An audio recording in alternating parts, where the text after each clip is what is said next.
Alright guys, today we're gonna be reacting to volcanoes in Germany. Check it out with W's Nicole Frölich in the Eifel region. I didn't know Germany has volcanoes. Who would have thought Germany has volcanoes? We haven't seen the video. Maybe they don't. But thank you so much for the support, guys. Again, we're heading to 4,000 subscribers, guys. That huge blessing to the channel. You guys have no idea. It's hard. But we here for the results, man. Thank you so much for the support, guys. We're gonna simply jump in here. And again, if you guys want to support the channel, again, you can hit the super chat or just simply go to the links in the description down below. Be part of the Discord. Links in the comment section as a pinned comment. In the meantime, guys, let's keep enjoying Germany. Hey, that's Puerto Rico. Today I want to show you one of Germany's westernmost regions, the Eifel. Its impressive landscapes are the result of a fascinating past, and this is where you get the best view, the top of the Eifel's highest mountain. In the past, the Eifel was a rather poor region. Today, the low mountain range with its forests, lakes, and extinct volcanic craters has become an attractive tourist. Yeah, there's a fort in Puerto Rico in the town of Maricao. It's very similar to this. That's why I'm saying that. If I have Puerto Ricans in the comment section, let me know. You know what I'm talking about. Region. The small city of Monschau near the Belgian border is nicknamed the Pearl of the Eifel. Its historic old town attracts tourists from all over the world.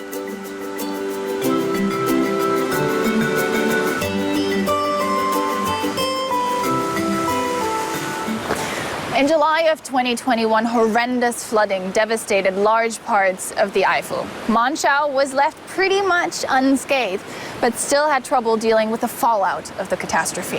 What happened? The tourism sector was severely affected by the flood. Barbara Frohnoff is the city's tourism manager. How did the catastrophe impact tourism here? Very drastically, unfortunately. From the reports in the media, A lot of these places, tourism is a huge economical boost.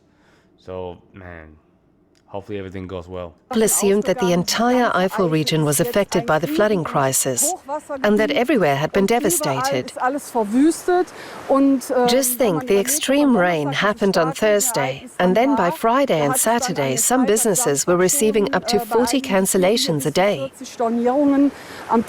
If you remember that these businesses were just emerging from a 7-month lockdown, then that was particularly hard. The hopes for a good season were especially high. It seems to me that Monschau is bustling with activity. But Barbara Frohnoff tells me that despite this being the high season, tourist numbers are far below average.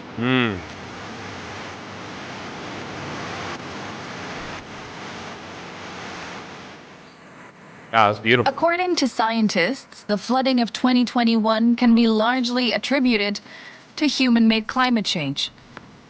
But already 700,000 years ago, enormous natural events shaped the Eifel.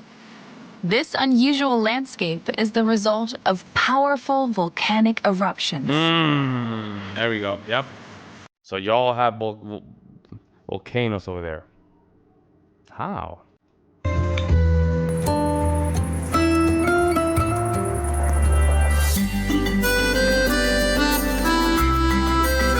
I'd like to find out more about the exciting volcanic history of the Eifel. So I'm meeting up with an expert.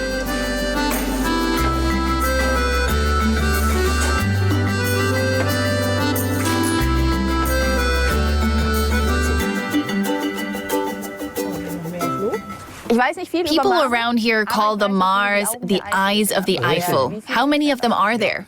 Of the 350 volcanoes that we have in the region, 77 have been... Wow, 315 plus volcanoes in that region?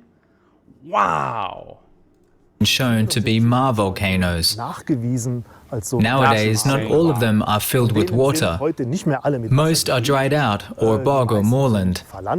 But the most recent ones in particular, the ones that formed over the last 80,000 years, including Germany's most recent volcano, the Ulmener Maar, 12 of those 77 maars are crater lakes. Davon sind dann insgesamt von den 77 12 bis heute noch mit Wasser gefüllt.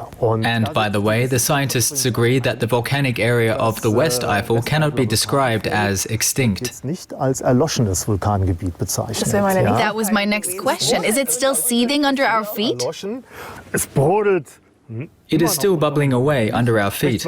There aren't any eruptions anymore, but you can tell that it is bubbling away because of the rising carbon dioxide. Let's take a look. A closer look. At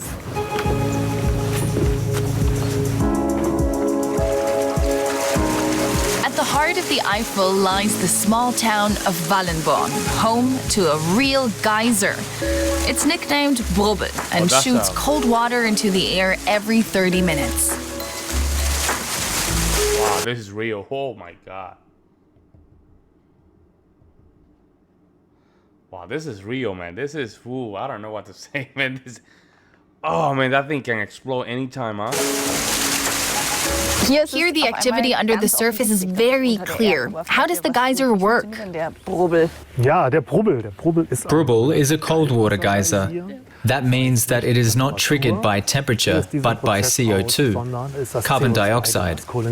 Carbon dioxide is being given off by the magma deep in the Earth's crust. The CO2 rises and comes into contact with water. The CO2 percolates into water. The water absorbs a certain amount of CO2 until it reaches saturation point. And then the first gas bubbles are formed. They collide with one another and continue to grow in size. They rise upwards, and the result of this self-amplifying effect is that Brubbel, the cold water geyser, shoots up into the air.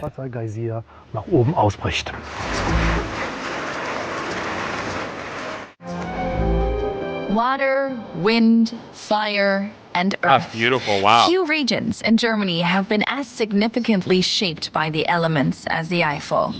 The resulting diversity of flora and fauna can be admired at Eifel National Park. The motto here is, let nature be nature. Without human interference, endangered species of animals and plants can spread freely. If you really want to dive into nature, I highly recommend a guided tour with a ranger.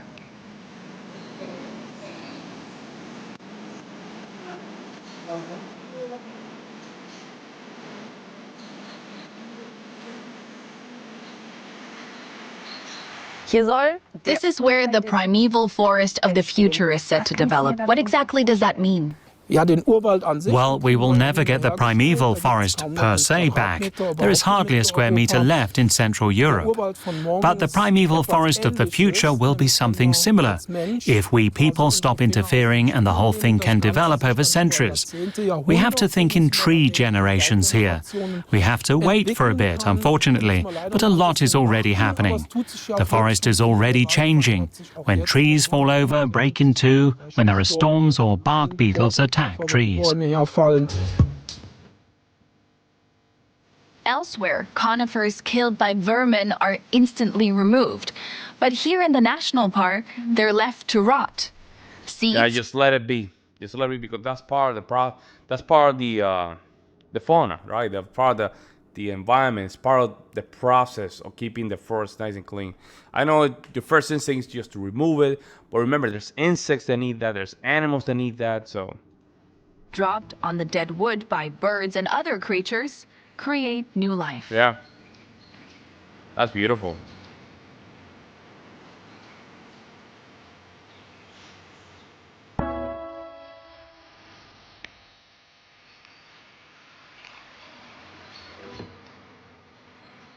My next stop was once a prominent place in the darkest chapter of German history.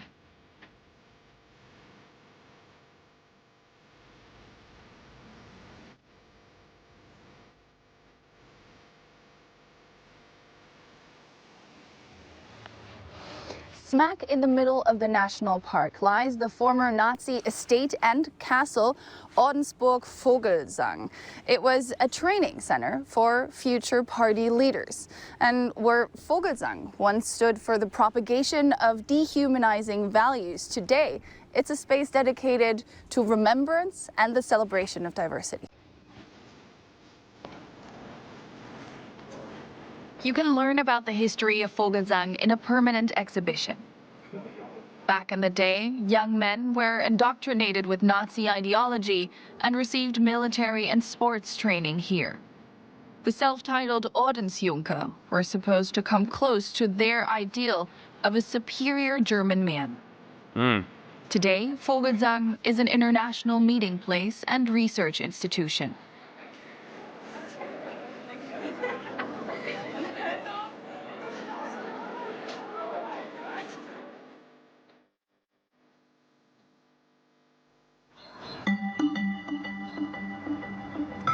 From Germany's more recent history back to the distant past.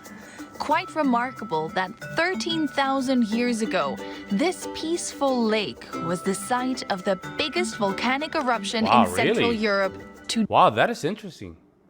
That does not look like a volcanic area. Huh. date. A thick layer of volcanic ash and pumice buried meadows, valleys, and forests. Ansgar Heenkamp is a fisher on Lake Lacher See. 14 years ago, he leased the lake from the neighboring Benedictine Maria Laach Abbey and decided to continue the monks' centuries-old fishing tradition. That's beautiful. While you're at it, do you mind explaining to me how it works? It looks very peculiar.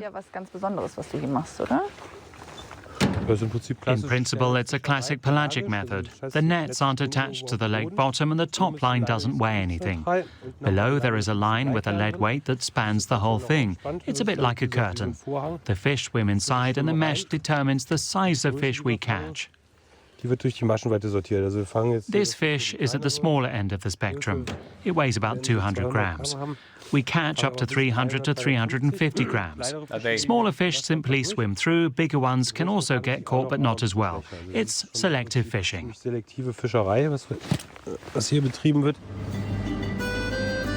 volcano under the lake is not yet extinct. There are still visible discharges of carbon dioxide. They're called mofetta. So volcanism is still very visible here, isn't it? Yes, here. That's why all the tourists come. You can even see them from the shore. There are a lot of places where you can't. If the mofettas are 40 meters down, I can see them on my echo-sounding device when I look for fish. Something resembling a Christmas tree rising from the bottom. But you can't see that with the naked eye.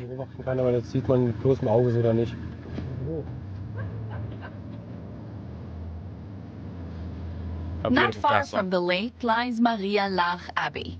The medieval monastery was founded 1,000 years ago and is arguably the most famous building of the Eifel.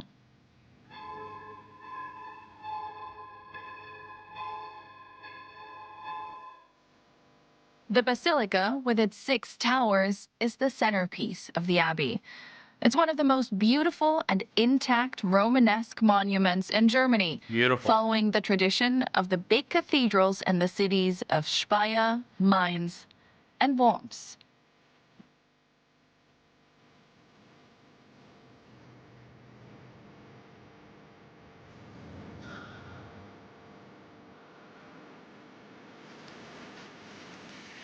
With its craters, volcanic lakes, and historic sites, the Eifel really is an exceptional region. The sheer variety one can find here is truly hard to match. So thank you for discovering it with me today, and I'll see you next time, somewhere in Germany. Well, that was nice. That was nice. Volcano, but I thought, you know, they still have some volcanoes. So some of them are semi-active, I will say. You know, some of them are kind of... Well, so far, so good. Now, my question is how this is going to really affect German tourism. That's one of those things that we have to see in the next 20 years, how it's going to be. Right now, some of these tourists don't want to go there, and So I guess they had to clean up the image. But let me know what you guys think in the comment section below. I would love to hear you guys' opinion. In the meantime, guys, I'll see you in our next one.